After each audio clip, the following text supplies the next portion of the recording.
past few days. There will be another time to talk about the truth and ethics of the recent situation involving me. But let me say now that when government politicizes allegations and the headlines condemn without facts, you undermine the justice system. And that doesn't serve women, and it doesn't serve men or society. Of course, everyone has a right to come forward, and we applaud their bravery and courage in doing so. But allegations must still be scrutinized and verified, whether made by a woman or a man. That is our basic justice system. I understand that there are moments of intense political pressure and media frenzy that cause a rush to judgment. But that is not right. It's not fair or sustainable. Facts still matter. A firecracker can start a stampede, but at one point everyone looks around and says, "Why are we running?" The truth is ultimately always revealed. The Attorney General's report was designed to be a political firecracker on an explosive topic, and it worked. There was a political and media stampede. But the truth will out in time. Of that, I am confident. Now, there are moments in life that test our character, that ask us, are we the person we believe we are? Or are we the person we try to be at our best? You know me. I am a fighter. And my instinct is to fight this because it is unfair and unjust in my mind.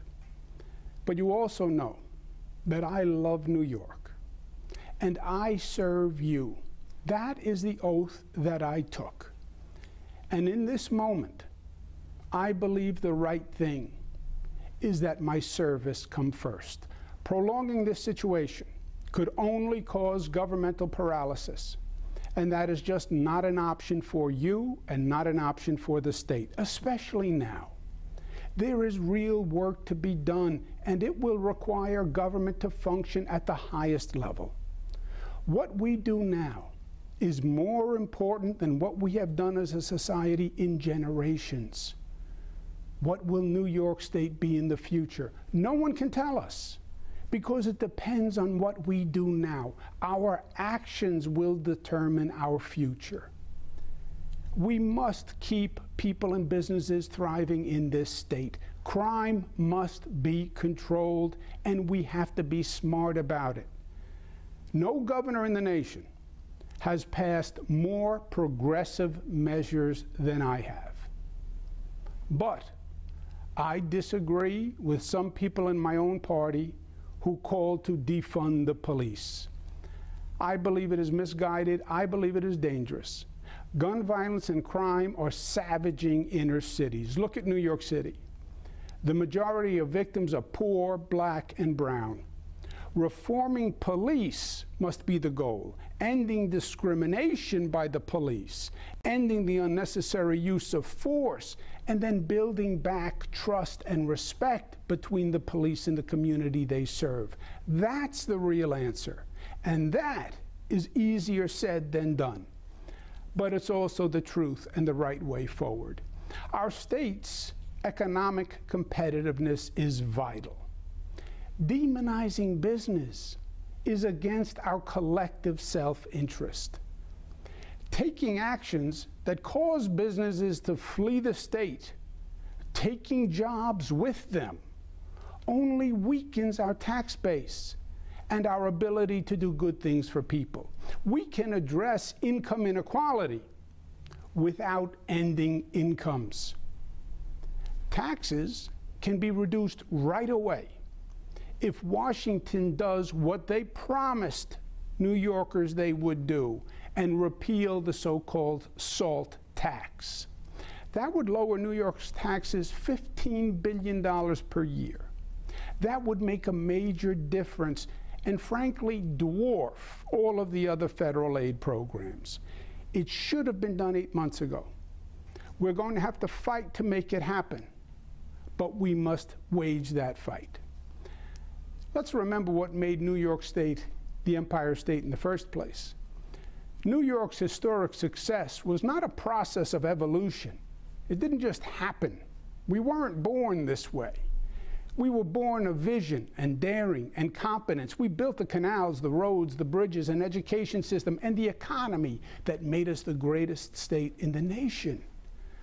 Somewhere along the way, government lost its competence, and then people lost confidence in government.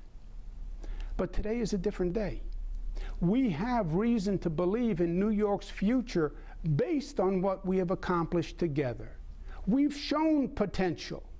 We've shown that the New York spirit that reached for the skies, that refused to accept defeat, that challenged possibility, that said no to the status quo, that took on the bureaucracy, that still exists. And we must demand that government continue to perform and achieve and accomplish.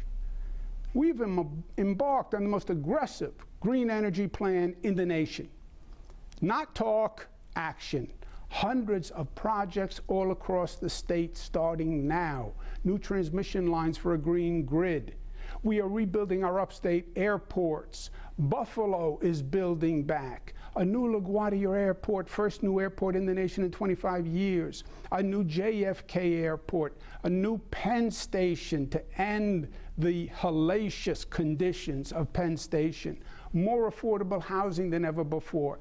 These projects are underway and essential to complete quickly and effectively because they are literally building our future.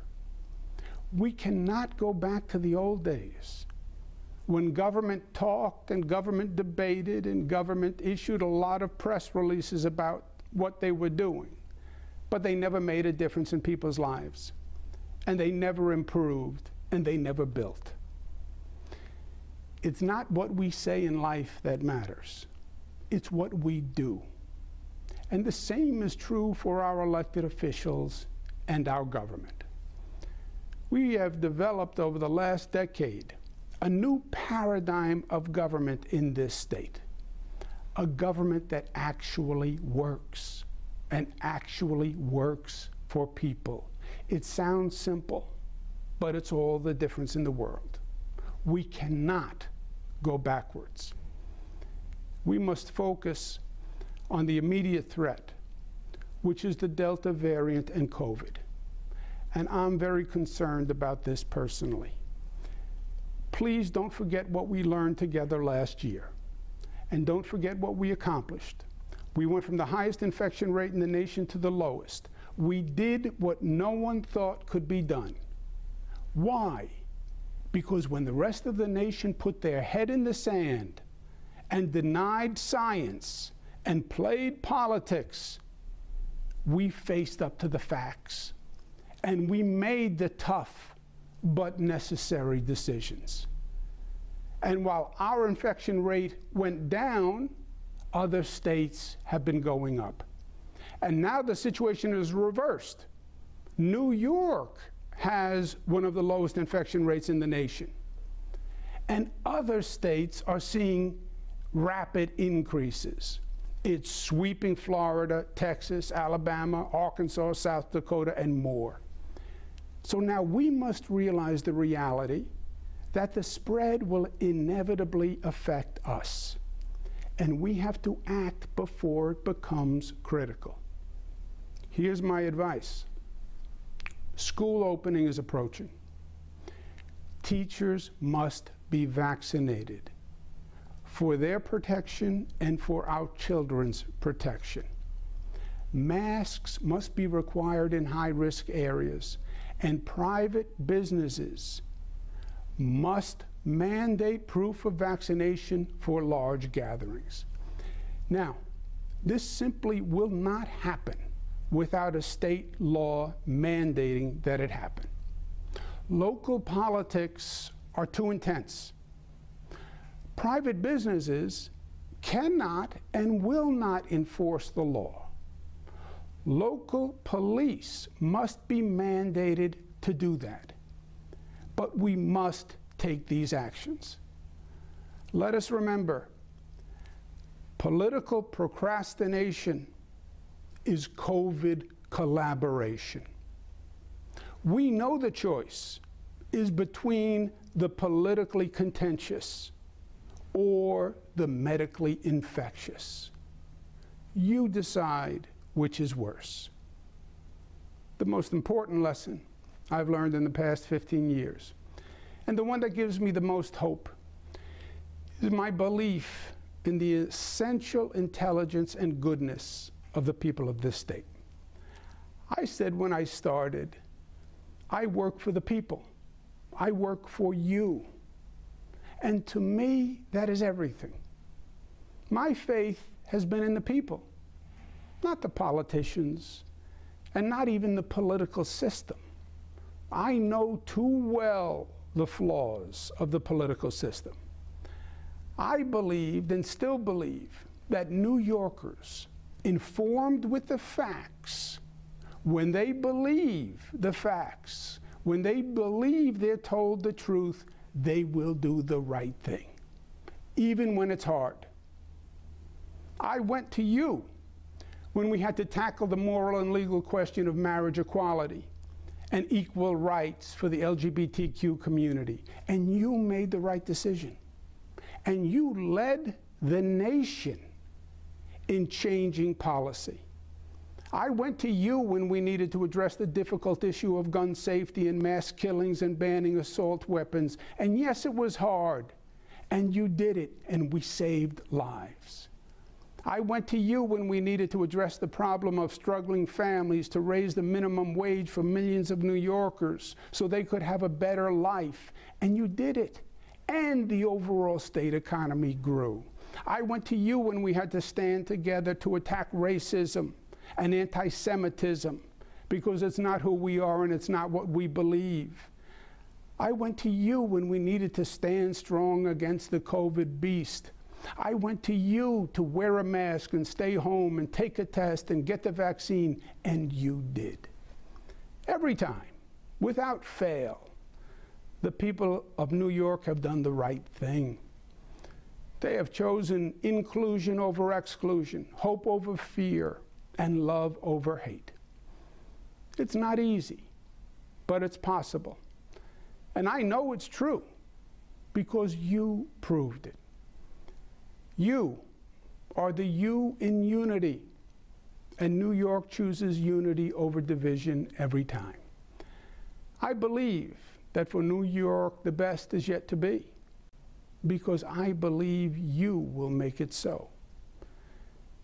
In sum, we didn't get everything done that we wanted to, or even everything we should have done. And we didn't always get it quite right. But I want you to know, from the bottom of my heart, that every day I worked my hardest. I gave it my all, and I tried my best to deliver for you. And that is the God's honest truth. I want to thank my team, the best ever assembled, because they are the most accomplished ever assembled. I want to thank my family for their sacrifice and help in serving you. For the Cuomo's, public service is a family affair. Kathy Hochul will become governor, and I believe she will step up to the challenge. We all wish her success. Eric Adams will be the next mayor of New York City. I think he'll bring a new philosophy and competence to the position, which can give New York City residents hope for the future. And finally, thank you. Thank you for the honor of serving as governor of New York. Thank you for allowing me to represent you. Thank you for empowering me to fight for you. Thank you for trusting me through COVID. Thank you for making New York State the progressive capital of the nation. Thank you for vindicating E.B. White's words, often quoted by my father, God rest his soul, when he said, quote, "New York is to the nation, what the white church spire is to the village, the visible symbol of aspiration and faith, the white plume saying the way is up. Thank you for the honor of serving you.